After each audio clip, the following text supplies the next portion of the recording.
All right, everybody, Sports Bash Live, 97.3 ESPN. The Phillies took one on the chin last night in Little League fashion. We saw a missed fly ball, didn't end up hurting them.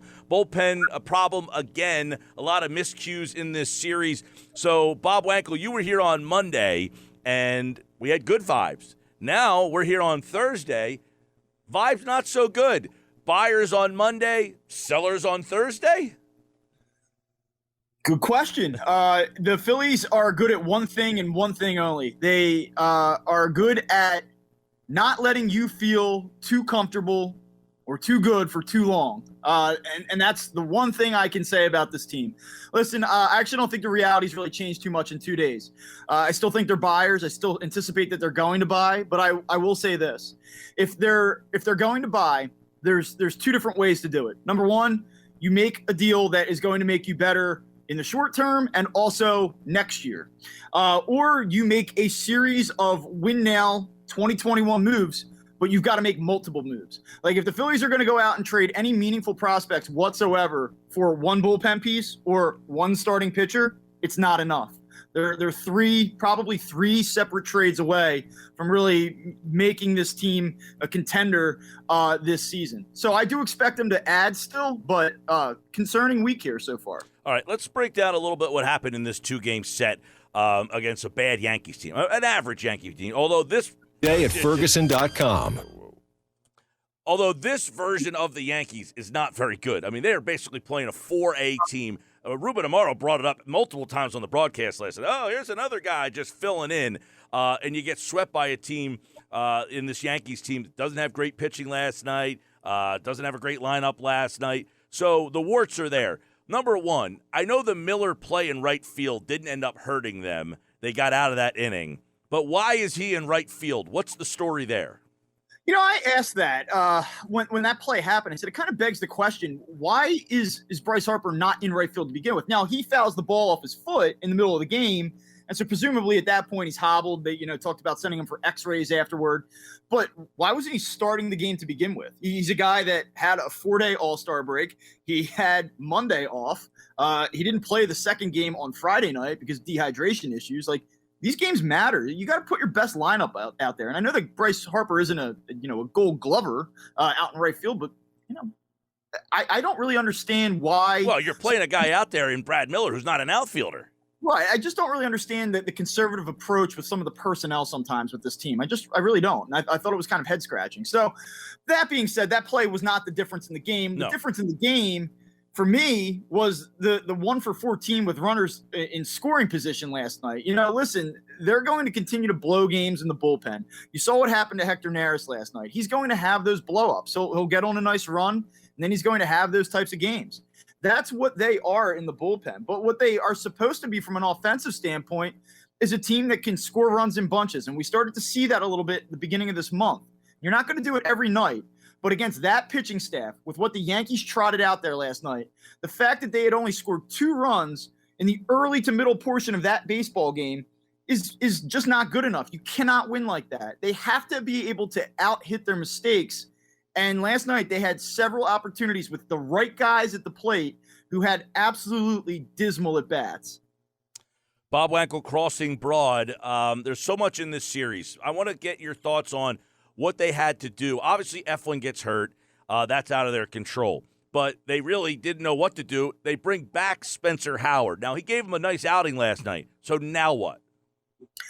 Yeah, I mean, now what is that they're probably for the foreseeable future, barring a trade, probably going to have to come back to another bullpen game at some point. And I mean, when you have a bullpen that's not very good to begin with, like, I don't need to tell you this, but to rely on them for 9 innings is not an ideal scenario. I mean, you come to a guy in Matt Moore who's done a nice job since coming back into the rotation for 4 or 5 innings at a time, has not given them any length whatsoever this season. And it's going to further tax this bullpen again tonight, probably. It is an unenviable situation for a manager. And this is what we talked about a minute ago. This is why they have to be able to out-hit their mistakes. And they did not do that this week in New York. No, they didn't. But the pitching staff is rapidly thinning. I mean, they've got all sorts of problems going on with the pitching situation. And obviously Howard, we don't know if he's going to stay up. Is he going to go back? Do they now say, oh, you know what? We're going to put you right back into the rotation. I mean, this poor kid, I feel like he's the next Scott Kingery. It's not an ideal situation for him and his development. Listen, you have him as a starter, you move him to the bullpen. You want to bring him back as a starter, he's unsuccessful. Then you say, for the best interest of both us long-term and you and your development long-term, we're going to let you go down. We're going to let you really breathe, figure this thing out, work you back into a starter. And next year we're going to let you rip because we still have all the confidence in the world in you. Well, here we are, circumstances being what they are, they bring him back up again. And are they going to do this 2-inning, 3-inning opener deal with him now? I mean, what they're doing with him from a developmental standpoint is just mind-blowing. Malpractice. Really. Yeah, it is. That's the word that you're looking for, malpractice. I filled the blank in for you. Yes. Bob Wankel, Crossing Broad, covers the Phillies. Phillies taking on the Braves tonight, but we're taking a look at this Yankee series and what happened here. Aaron Nola in game number 1.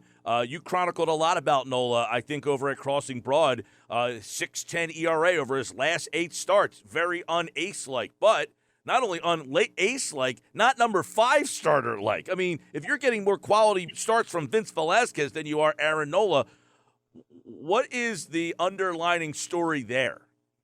A couple numbers on Aaron Nola that are just unbelievable, really. Going back to June 1st, opponents are slugging over his last 8 starts, 536 against him, an 850 OPS. Entering last night's Yankees game, the Phillies bullpen this season had a 4.64 ERA.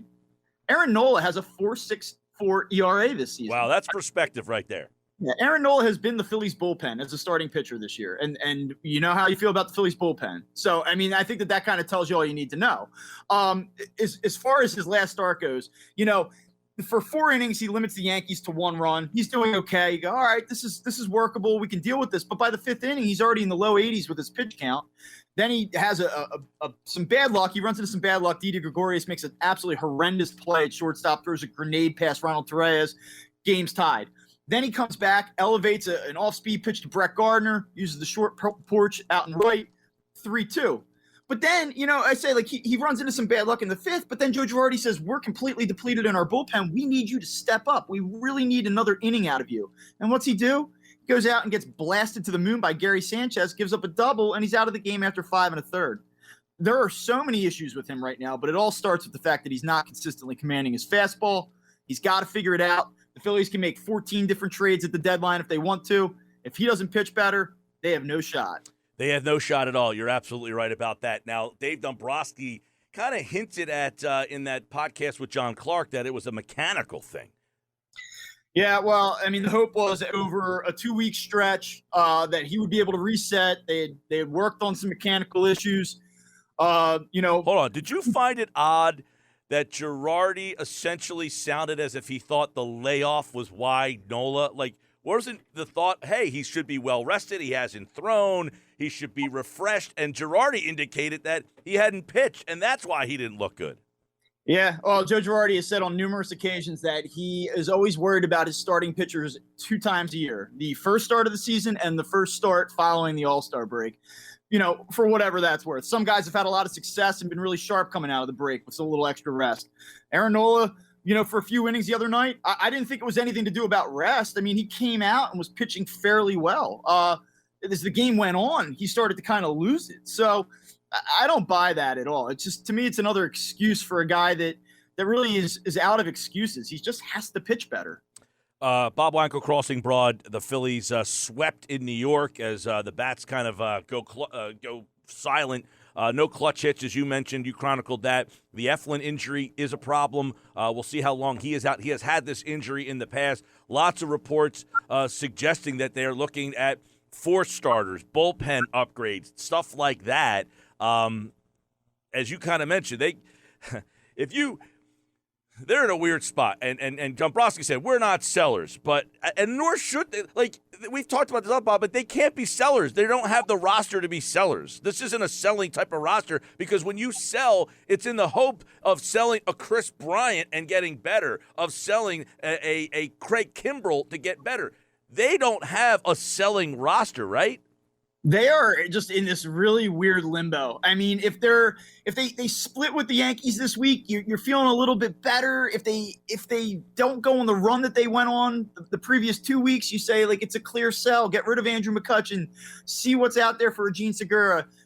Flip Vince Velasquez to a team that's looking for a fifth starter. But like you said, none of these guys are going to provide the meaningful return that you're seeking when you sell. And they don't have a roster that is really in sell mode. They're in a win now situation. And to be honest with you, they're 3.5 games out, and it's still very winnable division. And what happened in New York this week, I don't think really alters that reality. Now, if they fall behind by 6 games by the time the deadline rolls around on the 30th, that may change the dynamics of things. We get another 7 or 8 days out, they fall a few more games out, maybe it changes their tack. But right now, I expect them to buy. I expect them to make multiple low-level, mid-level deals and try to win this thing. And we'll see. Yep, I think it's a very interesting story. As we talked about earlier in the week, they had the Yankees for 2, and now they have this 8-game stretch against National League East teams, which, next time we talk, Bob, whenever that may be, we might feel much differently that day than we do today. Yeah, well, we'll see. You would think without Ronald Acuna, you're getting this vulnerable Braves team that played a doubleheader, though I guess they probably only played a total of 12 innings yesterday because I believe their second game with the Padres was postponed. But you're throwing Charlie Morton tonight. I believe you're coming back with Wheeler Freed on Friday night, Velasquez Smiley Saturday. And I believe it's Tuki Toussaint and Aaron Nola on Sunday. And so, when you look at this, you say, this should be in the Phillies' favor. They should take 3 out of 4 from this team if they're a playoff contender. But I don't know. I mean, those pitching matchups, just straight up, sounds like a split to me. So I think that we'll just continue into this limbo through the weekend. Yeah, anything that has to do with Nola now, you got to be a little wishy-washy on. Before, it was like, hey, Nola, Wheeler, you got to win those games. But the way you've broke it down, when you say it the way you did, his ERA is the same as the Phillies bullpen. That's a problem. Phillies bullpen, another problem. The Neris, last night, that inning, which, he ends up giving up the homer. And it was like Dombrowski had said the other day, hey, if you got Ranger Suarez in a deal with his numbers, you feel great. Okay, he's been good. Bradley's pitching better. But other than that, there's so much inconsistency, and their lie goes to why Monday we felt fine, or not fine, we felt positive, and on Thursday we felt negative. What do you do with Neris? What do you do with Hector Neris? Well, the people out there, they want him go. They on this team, he's still one of the best arms they have, or is he? Is it time to say somebody else gets those innings? They don't have a better option. There is no other guy. They don't have someone in the pipeline where that's ripping up Lehigh Valley right now, where you say they really should give him a run here. I mean, they just don't. They don't have that guy. And the thing that you have to kind of keep in mind with Hector Neris is on July 4th, he gets absolutely pummeled by the Padres. He's a strike away from a perfect inning. Nine pitches, 9 strikes, strike out the side, and then all hell breaks loose, and he just gets rocked. And everyone's like, it's time to DFA this guy. He's no good. But then he comes back his next 6 appearances and doesn't allow a run. He allowed 2 base runners total in his next 6 appearances. The Phillies don't have anybody else out in the bullpen capable of that type of run. And so while you have this implosion that he had last night, and he's not a closer, and he's not a high leverage guy, he's still one of their better options. Cutting Hector Neris is not a sensible thing to do at this point. I agree. It's just better coming from you than me because, I agree. What else are you going to do? Yes, he's not great. He's not elite. He's not a closer, but he's better than, saying going to Sam Coonrod in that situation because you know what you're going to do about Coonrod? Complain, right? Yeah. And I don't even know that Coonrod's healthy right now. I think he's still working his way back. The guy that intrigues me, and of course now this adds another layer to this, is the whole COVID situation.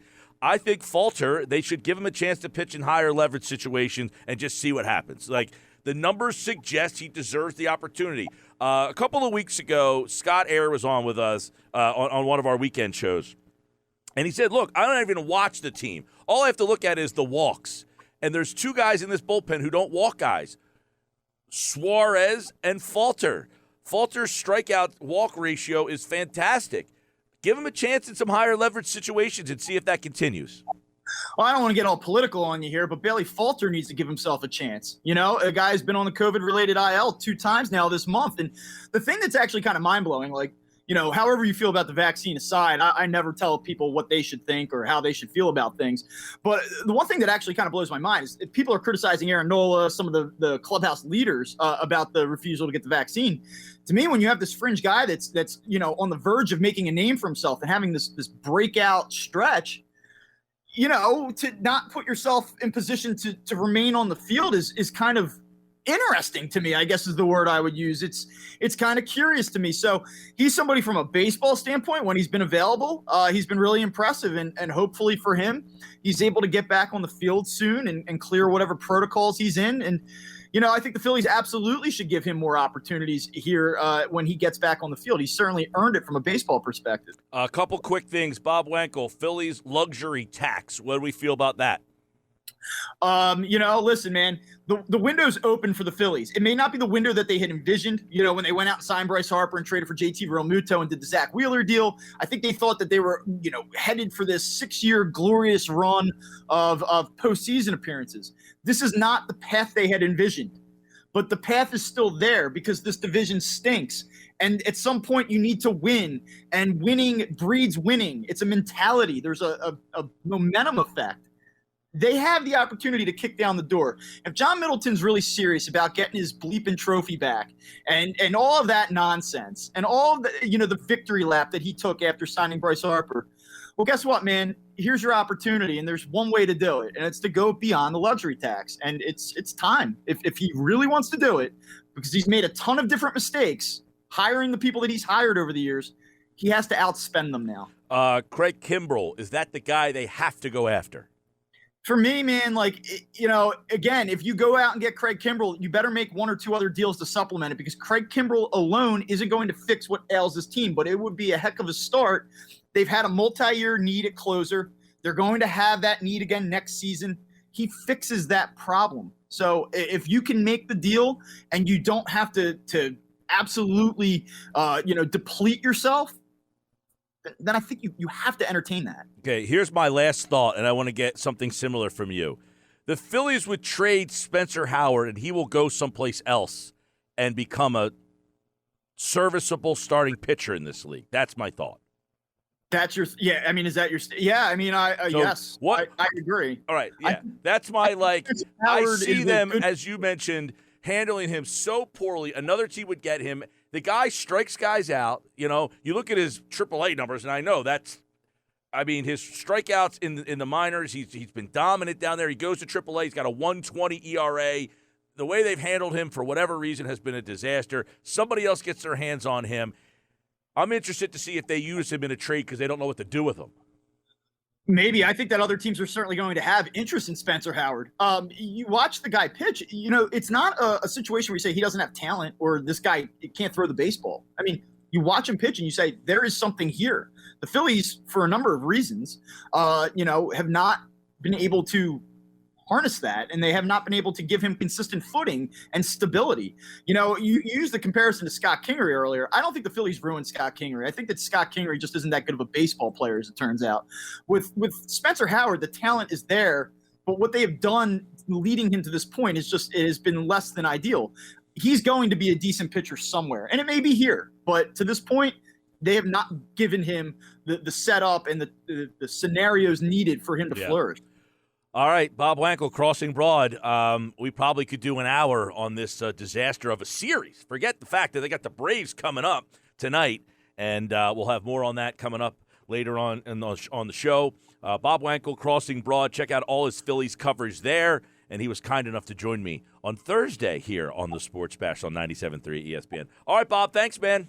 All right, Mike, talk to you soon. All right, that's Bob Wankel from Crossing Broad. And, of course, here on the Sports Batch, it's brought to you by Matt Blatt Nissan. The all-new Matt Blatt Nissan is now on the Black Horse Pike in Egg Harbor Township next to Home Depot. Visit them online at mattblattnissan.com. When we come back, it is football at 4. Adam Kaplan, the latest on the Eagles, who start camp on Tuesday.